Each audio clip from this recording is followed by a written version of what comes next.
చాలా గొప్పగా ఉంది. ఏం జరిగింది హుజూర్? మీరు మరీ అంతగా చిరునవ్వు వెదజల్లుతున్నారు. నవ్వొస్తుంది రేషం, ఎందుకు రాదు? ఈ వ్యవహారంలో జలాల్ సరైన చర్య తీసుకోవడం లేదని అనుకున్నాను. కానీ ఇప్పుడు చూసావు కదా, జోధా బేగం ముందుగా తిరిగొచ్చింది. ఆవిడ వెనకాలే వస్తున్నాడు జలాల్. అంటే అర్థం తెలుసా రేషం?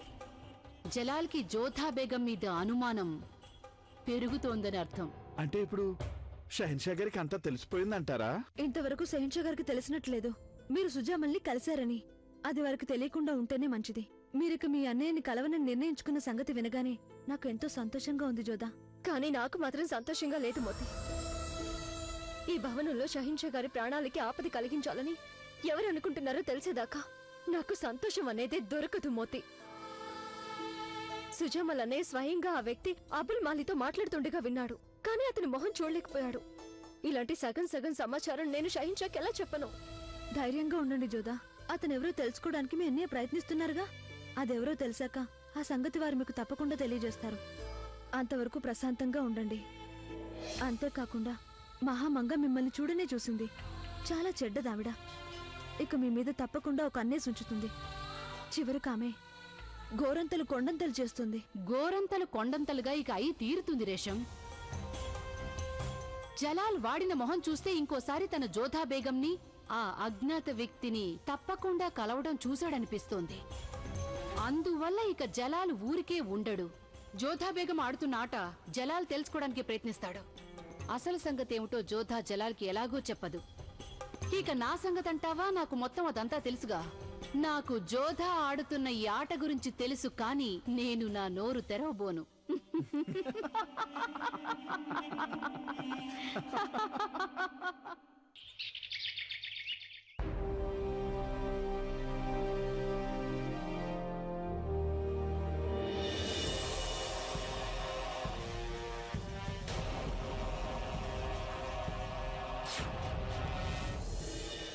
ఆ వ్యక్తి ఎవరై ఉంటారు? అతన్ని జోధా బేగం ఎందుకు కలుస్తోంది? తను మాకు దీని గురించి ఎందుకు చెప్పడం లేదు? తన మీద ఎవరైనా ఒత్తిడి చేస్తున్నారా, లేక ఏదైనా కుట్రకి తను ఎరగా మారిందా?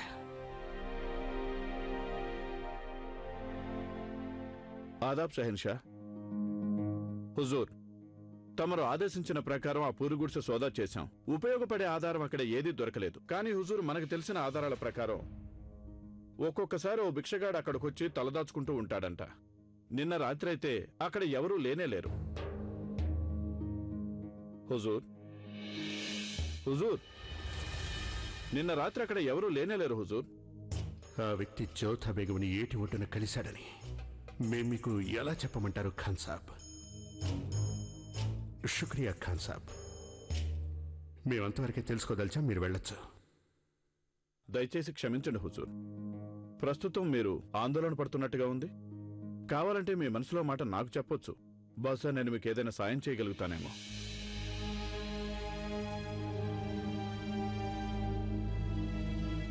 కొన్ని వ్యవహారాలు ఎలా ఉంటాయంటే ఖాన్ సాబ్, వాటిని మనిషి ఒంటరిగానే ఎదుర్కోవాల్సి వస్తుంది. అతను బికారైనా కానీ, బాద్షా అయినా కానీ. కొన్నింటిని వేరొకరితో పంచుకోవటానికి అస్సలు కుదరదు. తమరి ఇష్ట ప్రకారమే కానివ్వండి హుజూర్. ఇక సెలవిప్పించండి హుజూర్.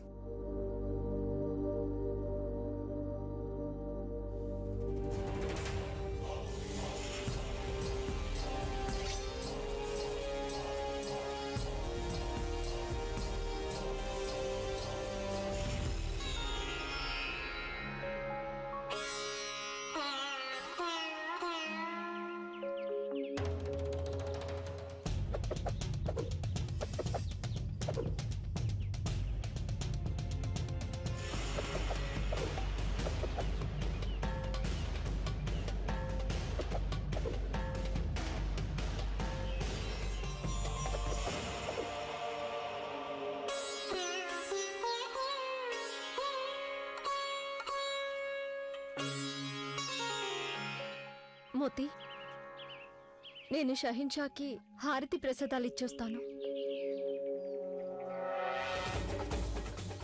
షహన్షా,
చాలా అలిసిపోయినట్టుగా కనిపిస్తున్నారు మీరు జోధా బేగం. అంటే నిన్న రాత్రి కూడా మీరు సరిగ్గా నిద్రపోలేదా? నేను తమరి గురించి ఆలోచిస్తున్నాను షహిన్షా. చెప్పండి. షహిన్షా, మీకు ఇంకా ప్రాణభయం ఉందనే నాకు అనిపిస్తోంది. అది మాకు తెలుసు జోధా బేగం. ఇంకా ఎన్నో రోజులు కాలేదు మీ అన్నయ్య సుజామల్ మాపై దాడి చేసి. తమరు అర్థం చేసుకోవడం లేదు. ఈ భవనంలోనే మీకు ఆపద తలపెడుతున్న వ్యక్తి ఉన్నారు. బెనజీర్ చనిపోయింది, అబుల్ మాలి ఆగ్రా నుంచి పారిపోయాడు. ఇక మాకు ఎవరి వల్ల ఆపదుంది జోధా బేగం? కానీ మీ శత్రువులు పూర్తిగా సమసిపోలేదుగా. అంటే మీ మాటలకు అర్థం జోధా బేగం, మేము ఎవరినైతే అయిన వాళ్ళుగా భావిస్తున్నామో వారి వల్లే మాకు ప్రమాదం ఉందంటారా? అవును, ఎవరు ఉన్నారు ఈ భవనంలో, కానీ ఆ వ్యక్తి జోధా బేగం. షహన్షాకి శత్రువుల వల్లే కాక అయిన వాళ్ళ వల్ల కూడా ప్రమాదం కలిగే అవకాశం ఉంది. మీకు కొంచెం కూడా ఆశ్చర్యంగా లేదా? ఇది చాలా తీవ్రమైన విషయం. రాను రాను అలవాటైపోయింది జోధా బేగం. మేము ఎవరినైతే అయిన వాళ్ళు అనుకుంటున్నామో వారే మమ్మల్ని వెన్నుపోటు పొడవటం మాకు బాగా అలవాటైపోయింది. హెచ్చరించినందుకు శుక్రియా.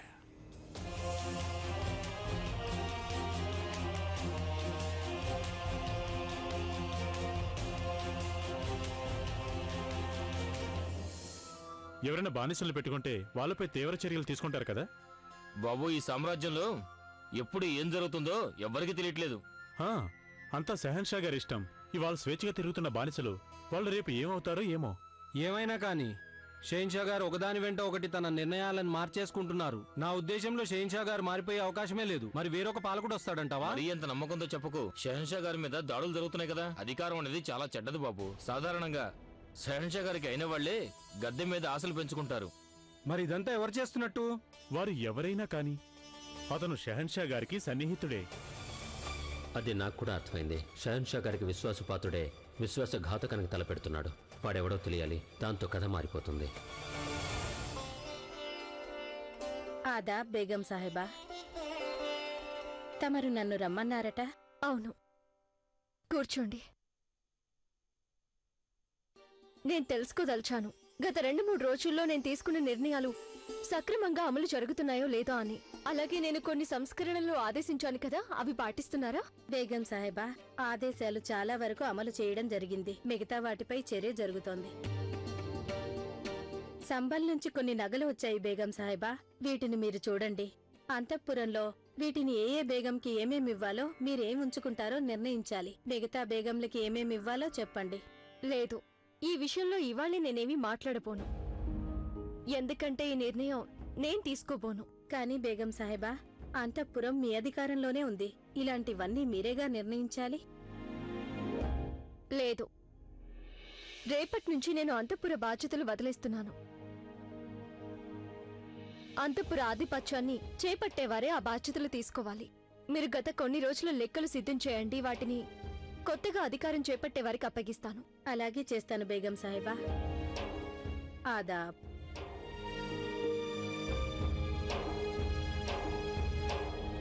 అలా అన్నారేంటి జోదా? బేగంలు, దాసీలు అందరూ మీతో సహకరించారు. తమరి పనితీరు కూడా మహారాణి గారు, షహన్షా గారు మెచ్చుకున్నారు. మరి అలాంటప్పుడు అంతఃపురాన్ని ఎందుకు వదిలేస్తానంటున్నారు? ఎందుకంటే గత కొద్ది రోజులుగా నా వ్యక్తిగత సమస్యలు చాలా పెరిగిపోతున్నాయి. అందువల్ల నేను అటు అంతఃపురానికి, ఇటు నాకు తగిన సమయాన్ని కేటాయించలేకపోయాను. నువ్వే చూసావుగా, గత కొద్ది రోజులుగా నేను సరిగా అంతఃపురాన్ని చూసుకోలేకపోతున్నాను. అంతేకాక నేను చేయవలసిందేదో చేయడం అయిపోయింది. ఇప్పుడు నాకన్నిటికంటే ముఖ్యమైనది ఈ భవనంలో షహన్షా గారికి నమ్మక ద్రోహం తలపెట్టిన ఆ వ్యక్తి ఎవరో తెలుసుకోండి. మోతీ, నువ్వెళ్ళి అత్తయ్య గారిని, మిగతా బేగంలని అంతఃపురంలోని పెద్ద గదిలో నన్ను కలుసుకోవాల్సిందిగా తెలియజేయి. అన్నట్టు షహన్షా గారిని కూడా నేను అంతఃపురానికి రమ్మన్నట్టుగా విజ్ఞప్తి తెలియజేయి. అలాగే.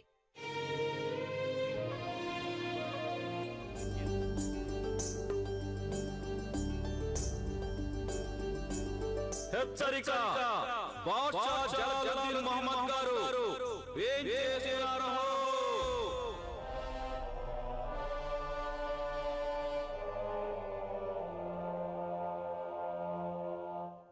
రాజలాల్, నువ్వొచ్చినందుకు చాలా సంతోషంగా ఉంది.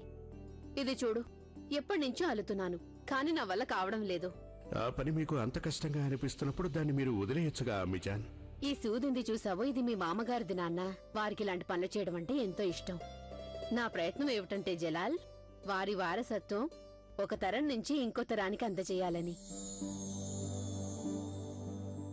సరే గాని నువ్వెందుకంత ఆందోళనగా కనిపిస్తున్నావు? ఏం జరిగింది?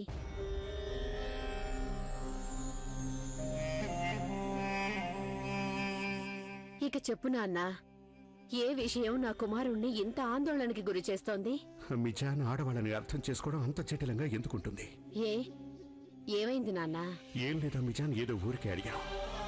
మాకొచ్చిన సందేహం ఏమిటంటే, మేము జీవితంలో ఎవరైనా ఎంతగానో నమ్మినప్పుడు ఆ నమ్మకాన్ని నిలుపుకోవడం వాళ్ళ బాధ్యత అవుతుంది. అవునా కదా మిజాన్? అందులో సందేహం లేదు. కానీ ఒకవేళ ఆ వ్యక్తి అలా చేయకపోతే అప్పుడు మేమేం చేయాలా మిజాన్?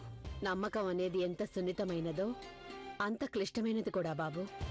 ఒక్కోసారి పరిస్థితులు ఎలా వస్తాయంటే, ఎదుటి వ్యక్తికి నిజం చెప్పాలని ఉన్నా మనకి నిజాన్ని చెప్పలేకపోవచ్చు.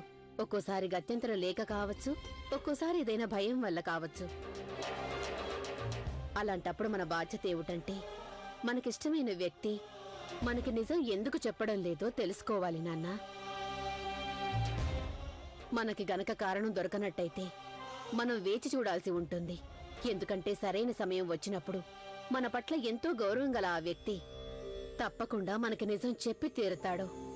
చూడు నాన్నా, లోకంలో దేన్ని పొందాలన్నా బదులుగా ఎంతో కొంత ఇవ్వాలి. ఇక నమ్మకానికి బదులుగా ఉండవలసింది కేవలం నమ్మకం మాత్రమే. అది సరేగాని నువ్విదంతా ఎవరి గురించి అడిగావు? ఒకరున్నారులే, మేము ఎంతగానో నమ్మిన అత్యంత సన్నిహితులైన వారు. కానీ మీరేమో వేచి ఉండక తప్పదు, వేరే మార్గం లేదు అంటున్నారు గనక మేము అలాగే చేస్తాం. శుక్రియా మిజాన్, మీ మాటల వల్ల మాకు మనశ్శాంతి చేకూరింది. ఇక మేము బయలుదేరతాం.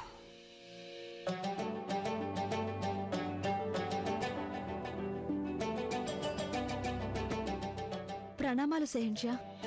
ప్రణామాలు మహారాణి గారు. జోదా బేగం గారు అందరినీ అంతఃపురంలోని పెద్ద గదికి రావాల్సిందిగా విజ్ఞప్తి చేశారు. సెహెన్షా, తమరికి కూడా ఆవిడ విజ్ఞప్తి చేయమన్నారు.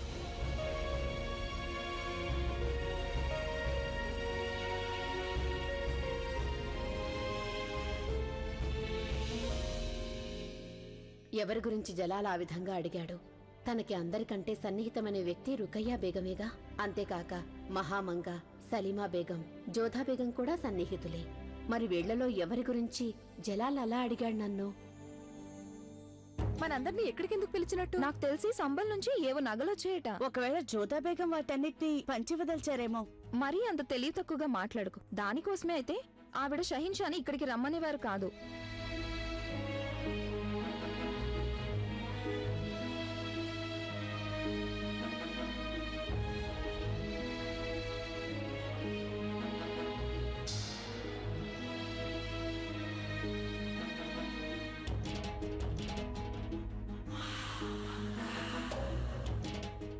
జోధా బేగం, ఏం జరిగింది? మీరు ఆందోళన చెందుతున్నట్టుగా ఉన్నారు.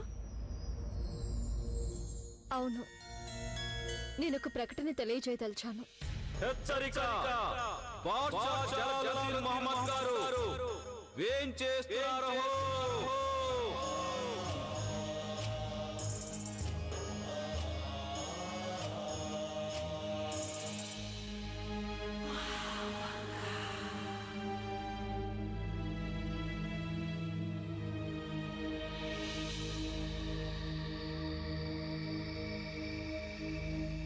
షహిన్షా గారు ఇక్కడికి వచ్చినందుకు వారికి ధన్యవాదాలు తెలియజేస్తున్నాను.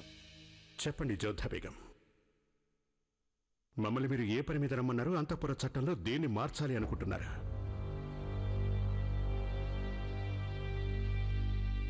నన్ను నేనే మార్చుకోవాలనుకుంటున్నాను. నేను అంతఃపురంలో ఏం చేసినా సరైందనిపించిందే చేశాను. ఏది అవసరం అనుకున్నానో అది చేశాను. అయితే మొదటి రోజు కూడా ఇదే చెప్పాను, ఇప్పుడు కూడా అదే చెప్తున్నాను. అంతఃపుర నిర్వహణకి అత్యధిక శ్రేష్ఠురాలు రుకయ్యా బేగం గారే.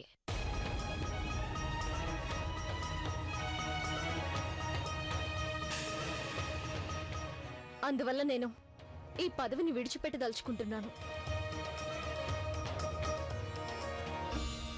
విన్నరా మహామంగ, నేను మీకేం చెప్పాను?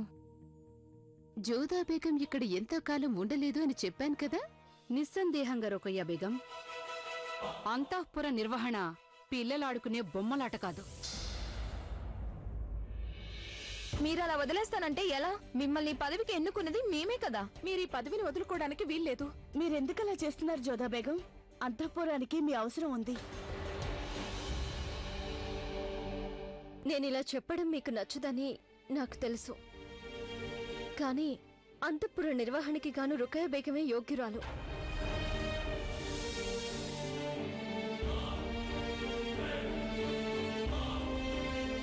షహిన్షా, మీకు విజ్ఞప్తి చేసేదేంటంటే అంతఃపుర బాధ్యతల్ని రుకయ్య బేగంకి అప్పగించమని కోరుతున్నాను.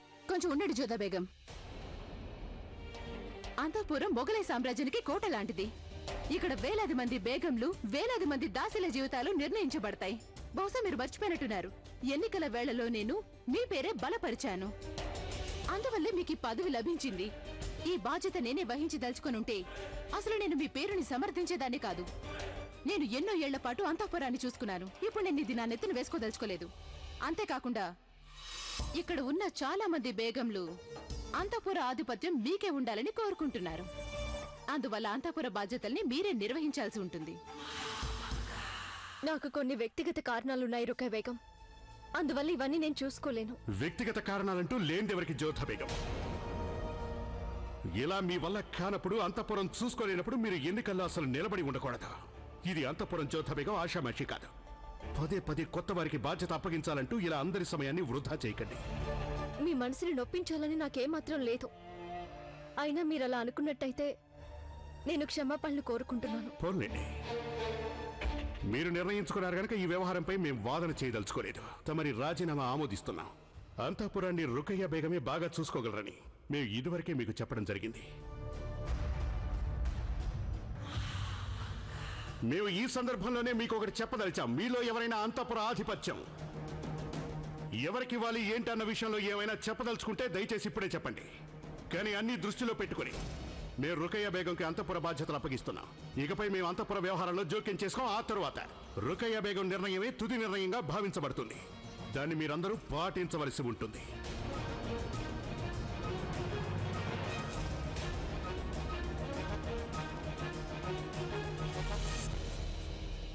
దయచేసి క్షమించండి షెహన్షా, నేను మాత్రం ఈ బాధ్యత చేపట్టడానికి సిద్ధంగా లేను. అంతఃపుర పనుల నుంచి విముక్తి లభించాక నేను ఏమేం పోగొట్టుకున్నానో నాకు తెలిసొచ్చింది. అందుకని షెహన్షా, ఈ బాధ్యతని జోధా బేగం గారే నిర్వహించవలసి ఉంటుంది. విచిత్రంగా ఉంది. కొద్ది కాలం కిందట అందరూ అంతఃపుర బాధ్యతలు కావాలి అని అడిగారు. ఇప్పుడేమో వద్దు అంటున్నారు. రుకయ్య బేగం, మీరు అంతఃపురాన్ని చాలా చక్కగా చూసుకునేవారు. మీకు అక్కడి పరిస్థితులు, నియమాలు బాగా తెలుసు. అందువల్లే ఇదో విజ్ఞప్తి అనుకోండి. మేం కోరుకుంటుంది ఏంటంటే అంతఃపురాన్ని మీరే నిర్వహించాలి.